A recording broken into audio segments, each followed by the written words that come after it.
Күндүн башкы окуялары 11 каналында. Мен Назика Атамбекова. Кыскача алар тууралуу. Өлкө башчысы баш мыйзамды өзгөртүү боюнча мыйзамга кол койду. Жаңы конституция 15 январдан тарта күчүнө кирет. Ал эми Москва Тажикстандын чет жакасында Айни аскердик аэродрому биргеликте же жеке колдонууга кызыктар. Айни аскер аэродрому Тажикстанга Советтер Союзу тараган соң мураска калган. Бул арада быйылкы жылдын бюджети 17 миллиард сом тартыштыгы менен аткарылганы белгилүү болду. Ушул жана башка жаңылыктар тууралуу эми кененирээк.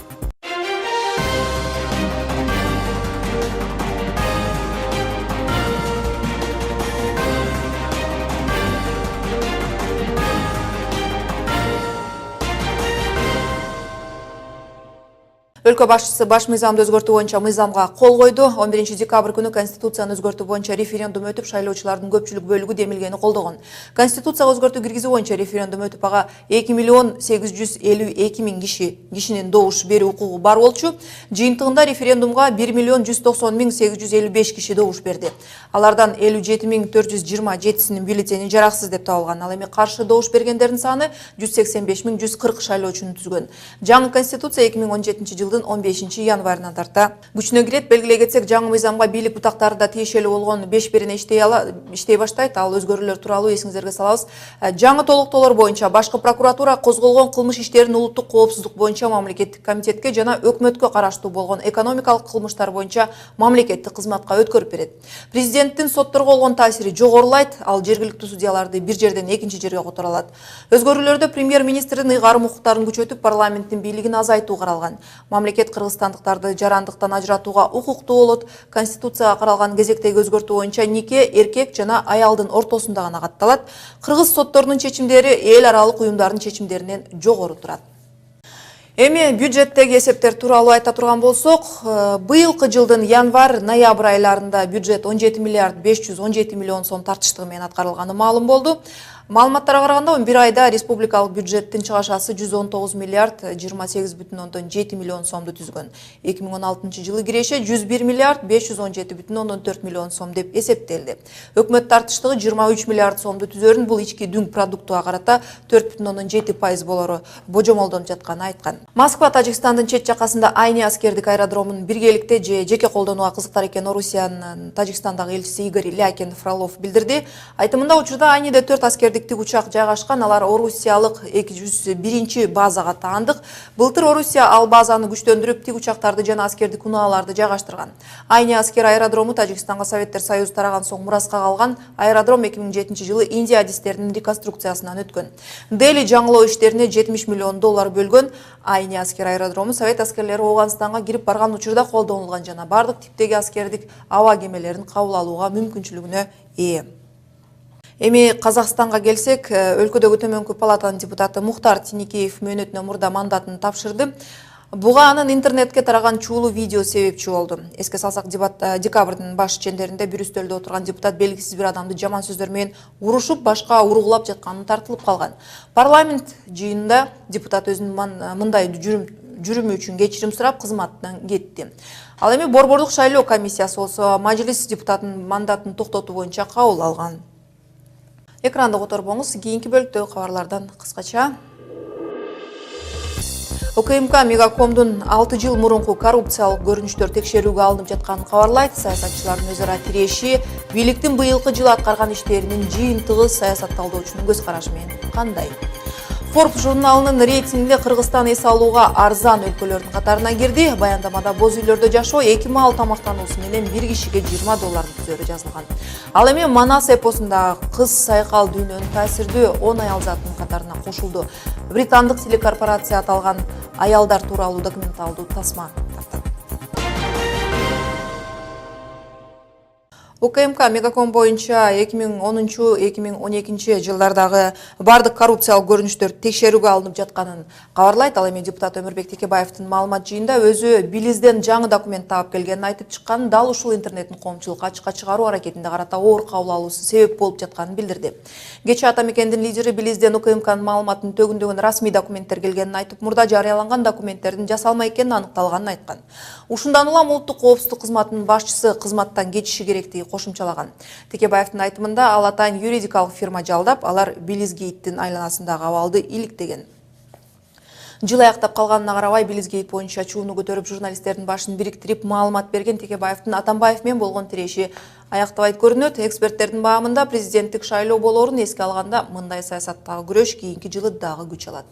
Бири-бирине тиш кыйраган саясатчылардын мындан аркы аракеттери, айрыкча 2016 жылы бийлик сересинде отургандар арасында болуп кеткен окуялар дагы кандай өнүгөт? Саясат талдоочу Эмил Жураев менен сүйлөшөбүз.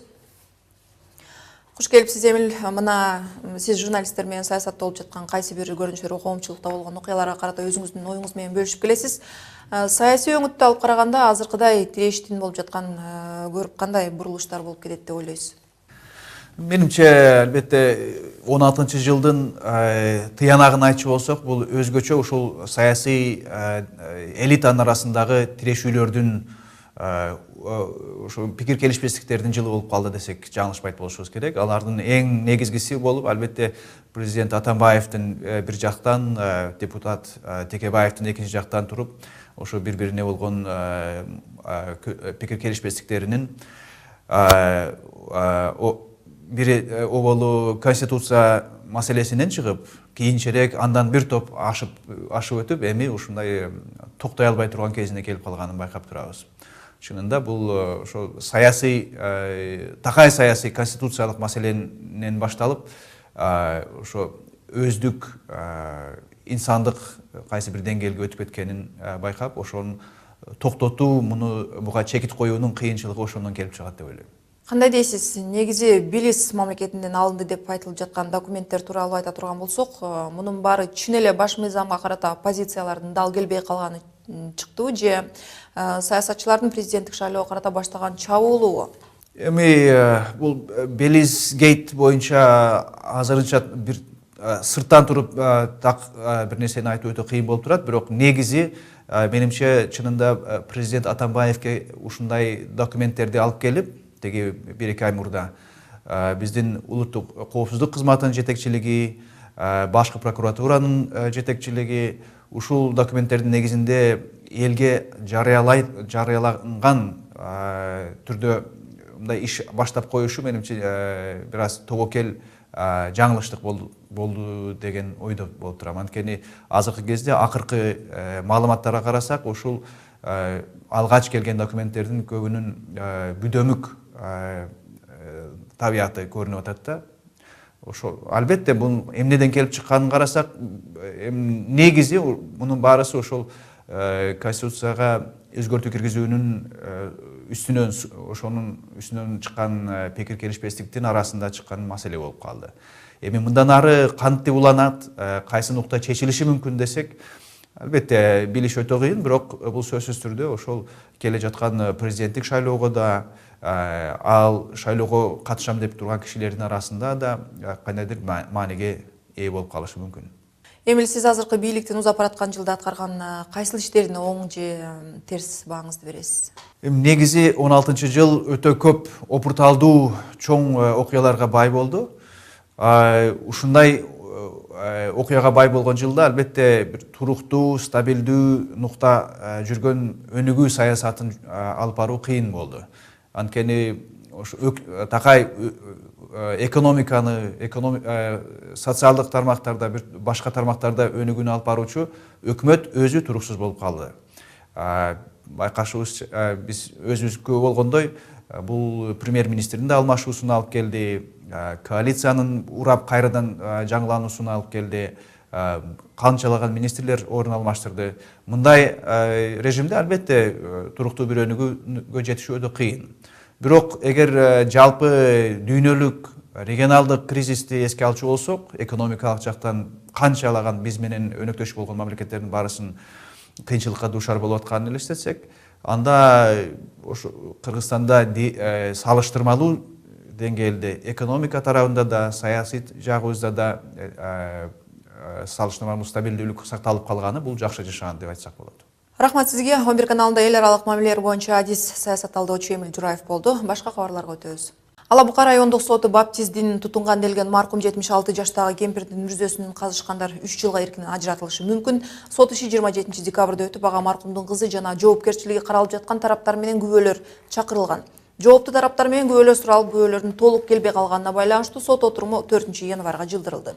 Белгилей кетсек, 2016 жылы октябрь айында Жалал Абад облусунун Алабука районунун Сары Тала аймагында жергиликтүү тургундар баптист динин тутунган деп карыган аялды жергиликтүү мүрзөгө көмүүгө уруксат беришкен эмес. Ошентип маркумдун сөөгү 3 жолу жерге берилген болчу. Эске салсак, мүрзөнү казып салуу боюнча 5 жаранга кылмыш иши козголгон. Алардын бири 26 декабрда качып жүргөн жеринен Бишкек шаарында кармалган. Мыйзамга ылайык мүрзөнү казгандардын күнөөсү далилденсе 3 жылга чейин камалуусу ыктымал. Башка жаңылыктардан Америкалык Forbes журналы 2017 жылы эс алуу үчүн арзан өлкөлөрдүн тизмесин жарыялады. Рейтингке дүйнөнүн 21 өлкөсү кирген. Тизмеде биринчи орунда Түндүк Вьетнам турат. Бул өлкөдө жеке үйлөрдү бир түнгө алууга $10-15, тамактануунун орточо баасы 50 центче $2 түзөт. Транспорттук каражаттарды азайтуу үчүн мотоциклди ижарага алса болот. Аталган тизмеде Кыргызстан 2-нчи орунду ээледи. Журналдын пикиринде биздин мамлекет дүйнөдөгү бирден бир таасирдүү жана баркталбаган өлкө болуп эсептелет. Чектелген бюджети бар туристтер үчүн Кыргызстан ыңгайлуу болуп саналат. Бишкекте жеке секторлордо жашоо бир түндө $15, тамактануунун орточо баасы $2 өйдө. Ал эми боз үйлөрдө жашоо 2 маал тамактануусу менен бир кишиге $20 түзөт. Британиянын BBC телерадио корпорациясы Манас эпосундагы каарман сайкалдын дүйнөдөгү 100 кыйын аялдардын тизмесине киргизди. Кыз сайкал Манас эпосундагы көөнө образдардын бири. Эпосто Нойгуттун каны Карачанын кызы. Манас Баатыр сайкал менен жекеме-жеке сайышка туруп жеңилип кала жаздаган жөнүндөгү эпизод негизинен бардык варианттарда кездешет. Кээ бир варианттарда сайкал Манаска акыреттик жар болууга ант берет. Манас өлүм алдында жатканда убадасы боюнча келип тулга отурганы, үйүнө баргандан кийин дүйнөдөн өтүп кыяматтык жары Манаска кошулганы айтылат. Мына ушун менен жаңылыктарыбыз жыйынтыкталат. Көңүл бурганыңыздар үчүн рахмат. Мен сиздер менен эртеңке чейин коштошом. Ал эми окуялардын өнүгүшүн интернеттеги 11 Чекит KG баракчадан окуй аласыздар. Жолушканча аман туруңуздар.